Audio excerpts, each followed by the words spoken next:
Welcome back to Corpse Factory. He should be here by now. I was pretty clear about meeting at 5:30 p.m. It's already 5:45 and he isn't even in sight.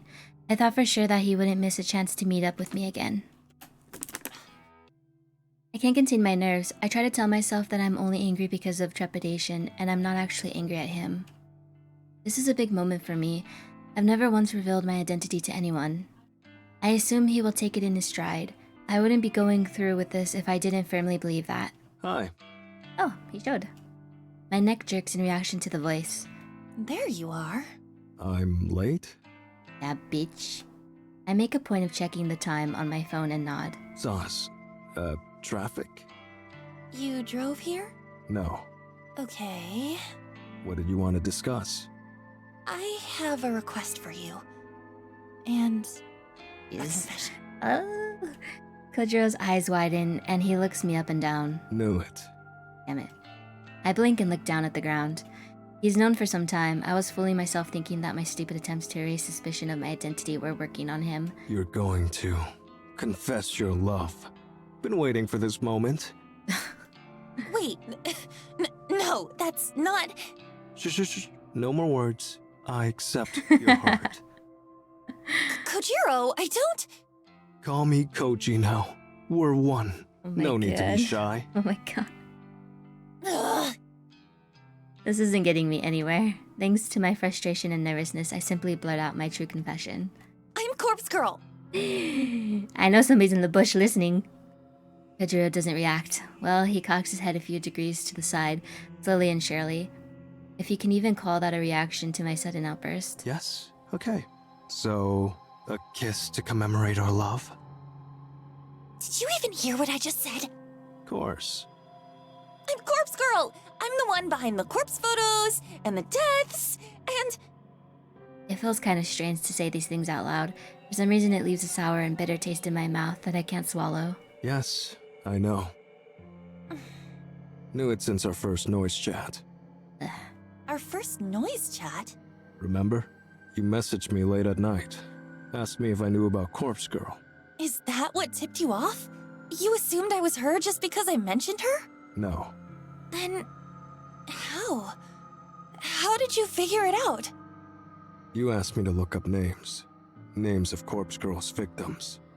Oh, yeah. I did, huh? That was stupid of me. I suppose that gave it away. No. No? Other people could have known those names. Then. Come on. Throw me a bone here.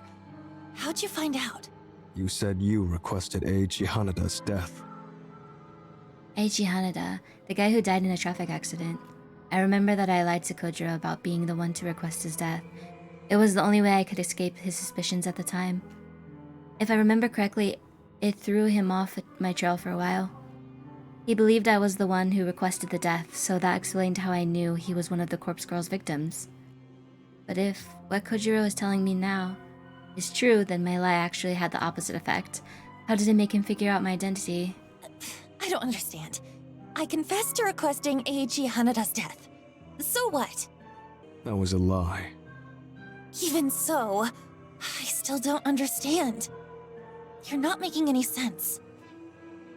Kojiro's shoulders drop. He stares at me intently. You lied about requesting Eiichi Hanada's death. That lie proved to me that you were Corpse Girl. Yes, but how? Tell me!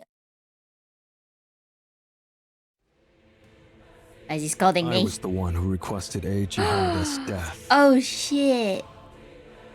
Oh shit.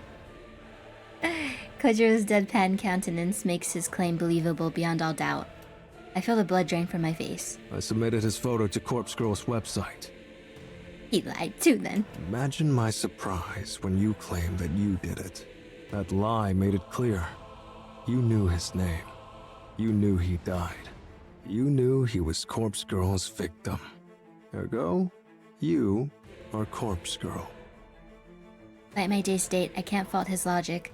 I took credit for something Kojiro did. Of course that would paint me as a liar in his eyes. So, you've known this whole time, Yes.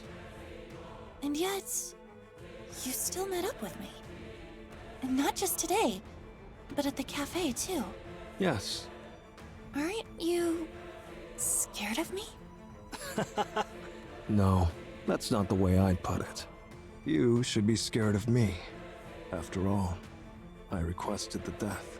Had motive for murder, even if I didn't carry it out personally. Imagine what else I'm capable of.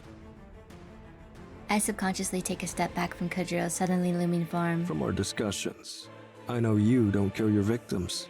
You just nudge them, urge them, tempt them with death as an escape from their fear. You're no murderer. What reason have I to fear you? He's right. He's absolutely right. He knows everything about Corpse Girl's methods, my methods. Kojiro is a dangerous enemy, or a powerful ally, and it's up to me to decide whether he's with me or against me.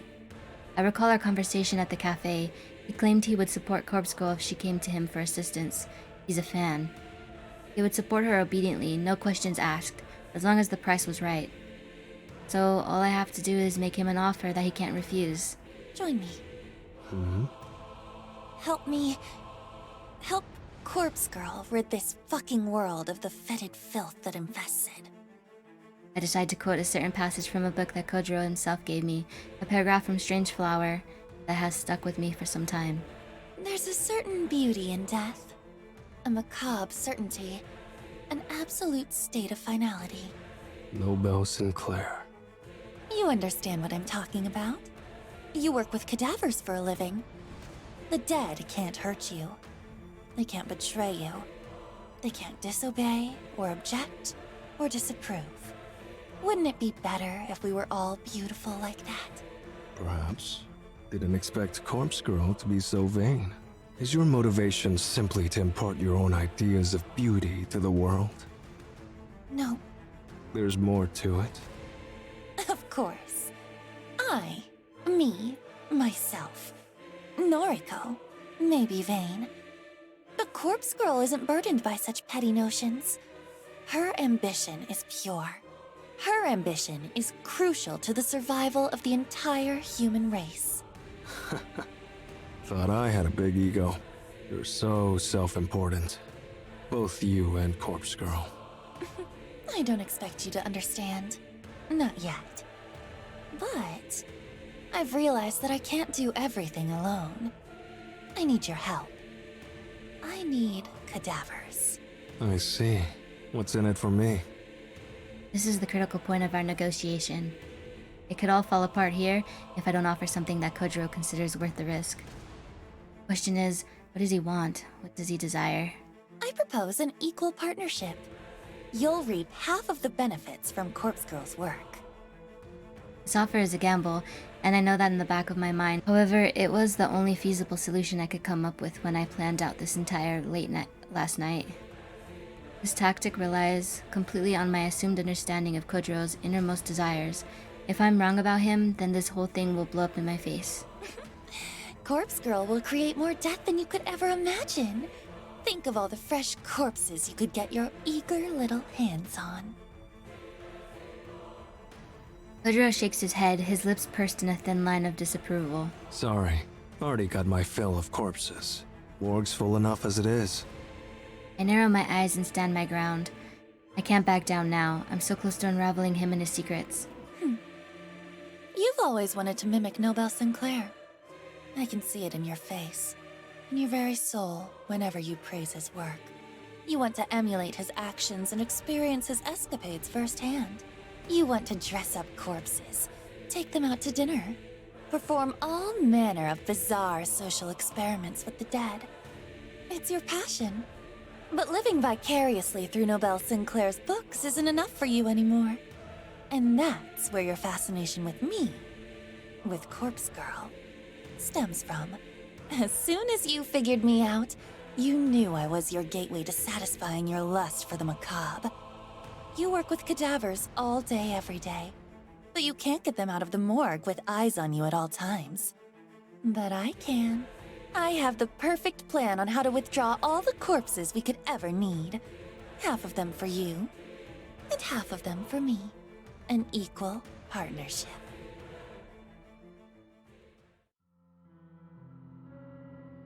I end my speech and let Kojiro bask in my words.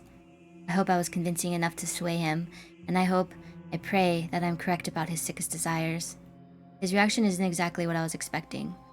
He laughs a big, hearty guffaw that scares a few nearby birds and sends them flying to safety. Clapping his hands together slowly, he inches closer to me until I can feel his breath across my face. Figured me out? I'll play along.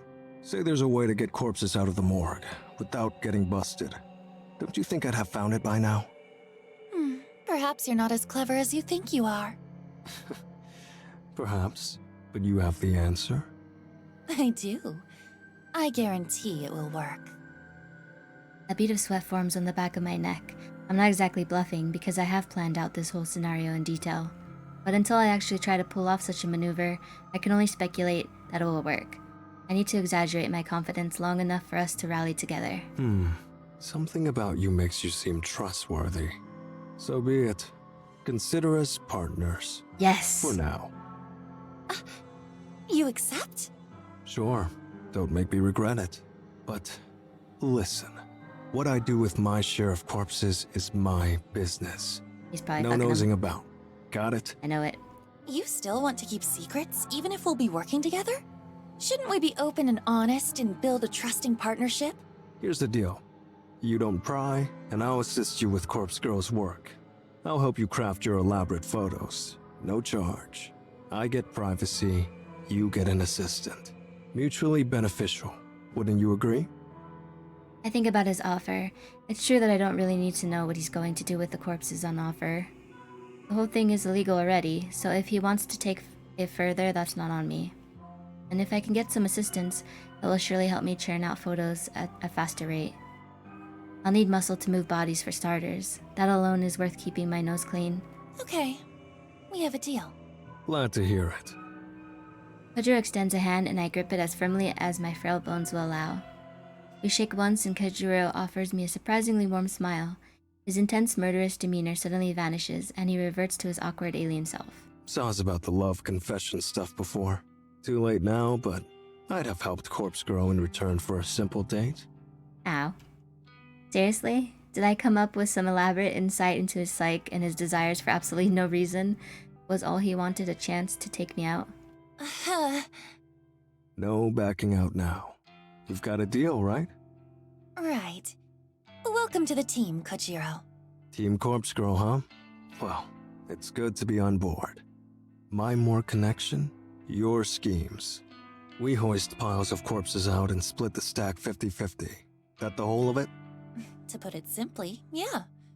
And I get your assistance with Corpse Girl's work. A reward for keeping my eyes shut. Wherever I take these corpses, it's gonna stink. They gonna rot. Course. Looking forward to that. A spoken contract's as good as anything to me. I'm satisfied. When do we start? Soon. There's only one thing missing from my plan. That is? We need somewhere to store the bodies we retrieve. Yes. Somewhere big, with no one to meddle in our business. I'm thinking an old warehouse or something like that. A warehouse, huh? What about an abandoned factory? I might know a place. A factory? An abandoned factory, all for our corpse collection. I like the sound of that. It's pretty late by the time I get back home. I'm completely wiped out. That conversation with Kojiro took way more out of me than I would have guessed. My entire mouth feels parched and dry, probably due to a combination of nervousness and talking far too much. Still, I'm happy with the end result. That meeting was worth stepping out of my comfort zone for. I'll wait for Kojiro to get back to me about the abandoned factory. Once we secure a location like that, our real work will begin. I figure that I should turn in for the night since I need to be at the office in the morning. But the ever-present tug of curiosity pulls at my sleeve, and I feel myself being drawn to my laptop. I'll take a quick look for new requests, just a peek. Laptop open and logged in, I feel a surge of endorphins slug me across the face when I see the notification for one new request. Squealing like an overly excited schoolgirl, I open the message and view the details. Request details. Today, 6:02 p.m. local time. Victim's phone number. Downloading image attachment. Yes! The photo. Oh, I bet you Tomoe found out, like, Shinya told her and she put it in. The photo loads almost instantly and fills the screen. A woman, middle-aged with a stern expression, well-groomed and dressed in business attire. And immediately familiar. Kotomi Aida. I'm in complete disbelief. Seeing this request come through the site gives me a disoriented sense of deja vu. I rack my brain for the cause, wondering if I've lived this moment before. The answer hits me quickly despite my mind's exhaustion. Kotomi Aida isn't the first co-worker of mine to have her death requested. Though I didn't know at the time, Akane Tsurumaki also worked in my building, and her death was requested not all that long ago. Kotomi Aida marks the second person to be wanted dead within my company, and she's an exec, just like Tsurumaki. I wonder if this is simply a coincidence. It surely has to be. After all, Tomoe confessed that she was the one to request Tsurumaki's death, and she seemed to regret doing so. Therefore, I have to doubt that she'd go on to upload Kotomi Aida's photo to the site. So who could want Kotomi Aida dead? She isn't the most likable person, but who really is? She deals with the juniors on my floor on a regular basis. Juniors like me, Tomoe, Shinya. That's right, thanks to Kotomi, Shinya's prospects at the company are dead in the dirt, and that's before even diving into the true issue, their current relationship. Would he request her death as retribution? He doesn't seem like the type, but... I let out a sigh. I'm far too tired to run through the myriad possibilities tonight. I don't think I can even bring my weary fingers to navigate to the database of the deceased to start on this request. I'll tackle this tomorrow. No matter the reasons behind the request, Kotomi Aida will receive a corpse photo. That's my conviction, as corpse go after all. I closed the lid of my laptop and threw myself down on the bed, begging for sleep to claim me quickly. June 10th, Wednesday. I need to talk to you. What's with that look? Got something up your ass? Come on, just follow me. I grabbed Tomoe's wrist and guided her away from the labyrinth of desks and into the elevator waiting patiently for us. We emerged from the double doors into the lobby. The place is quiet and nearly empty. It offers significantly more privacy than the crowded 14th floor. God, your fingers are bony. You're pinching me. Sorry. I let go of her wrist and she rubs it gingerly against her clothes. Anyway, what's up? I hesitate for a moment. Even though I ran through this scenario in my head during the train ride, I'm still anxious about playing it out now. But the situation involves Tomoe, either directly or indirectly. As my friend, she needs to know. I think Corpse Girl is going to target Kotomi Ida. Eh? Did she get one of them photos? Her reaction is fairly indifferent. I thought after being involved with Tsurumaki's death, this news would have been more of an impact on her. Well, no, I don't think so, but... How do you know then? That's hard to explain. Just bear with me. Kotomi and Shinya had a falling out. Because of her, his career here is at an end. I'm sure he told you about it. Yep. That makes sense. Shinya would confide in his girlfriend about his career, but I don't know the extent of Tomoe's inside knowledge. I doubt she knows the true nature of their relationship, judging by how nonchalant her reaction has been so far. So, if you can kind of guess what I'm getting at? What? I think, maybe, that Shinya requested her death. Shinya? Nah, he don't have it in him. Besides, that bitch has it coming. She does?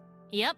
I'm surprised you found out about it, but I plugged her photo into Corpse Girl's website yesterday. Oh my gosh, I knew it. I'm stunned. I can hardly formulate a response to Tomoe's confession. Absolute skank. She deserves to die. But why? After you requested Akane Tsurumaki's death, why would you... Look, it's not about Shinya's career, alright? I spoke with him. Real deep and meaningful like. He confided in me. But since we're friends, I suppose I can share it with you. Kotomi Ida has been sexually assaulting him. Seriously? I feign a surprised reaction. In reality, I'm just more taken aback that Shinya actually confessed to Tomoe. It's been going on for months, he says.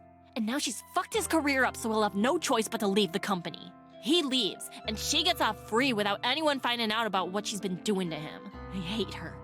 I hate her so fucking much. Yeah, I get it. I tried to digest Tomoe's words. I didn't know that Shinya has been putting up with the abuse for such a long time. So Kotomi's motive for ending his career was purely out of self-interest.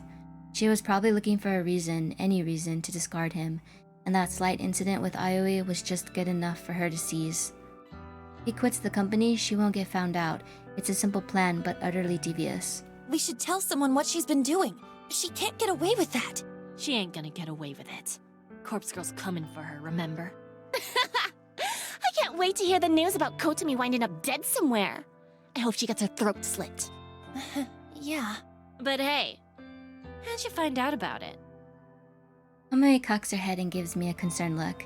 I brace myself as I watch the gears slowly turning inside her head, waiting for her to point the finger at me. I don't know why I thought it was a good idea to reveal this information to Tomoe. I should have just kept my mouth shut and fulfilled the request like always. Damn it.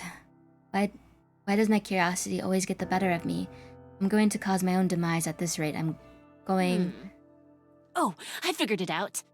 Kotomi must have received a photo and told you about it, huh? Wow, that Corpse Girl sure works fast. Tomoe's gleeful expression suddenly caves in and she gasps. Wait a minute. Why would she even show you something like that? When I think about it, there was that time you got a photo but nothing happened to you. Then, the only way you could have really known about Kotomi is... I flinch as Tomoe takes a purposeful step toward me. You're Corpse Girl, aren't you? You have to be. It's the only thing that makes sense. I avert my gaze and look to the floor in silence. God, are you for real? I can't believe it. You took your sweet time figuring it out. Why am I just telling her this? Don't give me that bullshit. You can't expect me to figure out something like that if you're gonna try so hard to hide it. What the fuck, girl? You get your rocks off by killing people? No, not exactly. I don't kill people. The hell you don't! Explain that bitch Tsurumaki. She killed herself. Yeah, she killed herself. That's the cover-up, right? I'm serious. She killed herself. But Corpse Girl encouraged her to do it.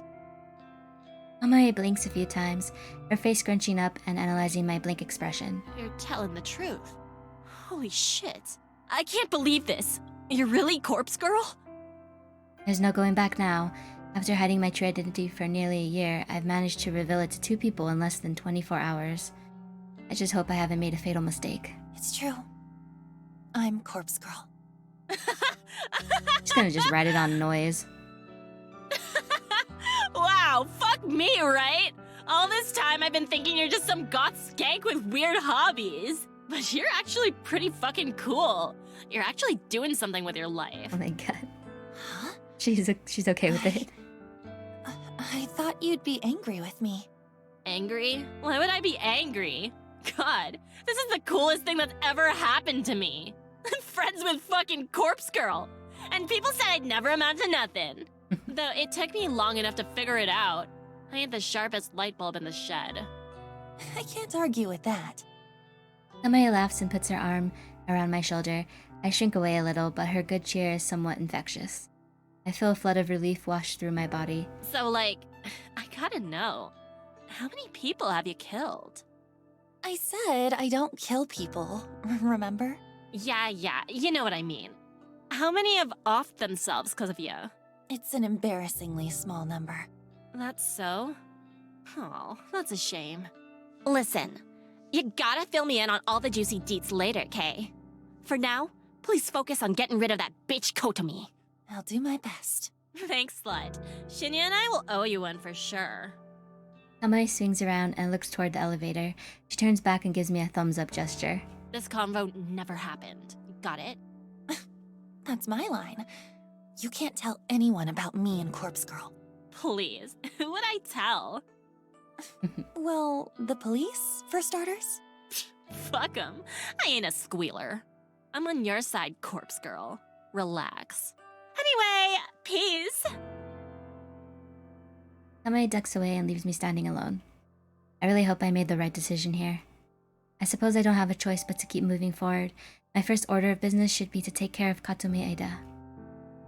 If I can get her to kill herself, I'll prove to Tomoe that I am not messing around, and it might cement our friendship even further. I just have to get through the rest of the workday. Then I can return home and focus on crafting Kotomi's corpse photo. That's when the real fun will begin.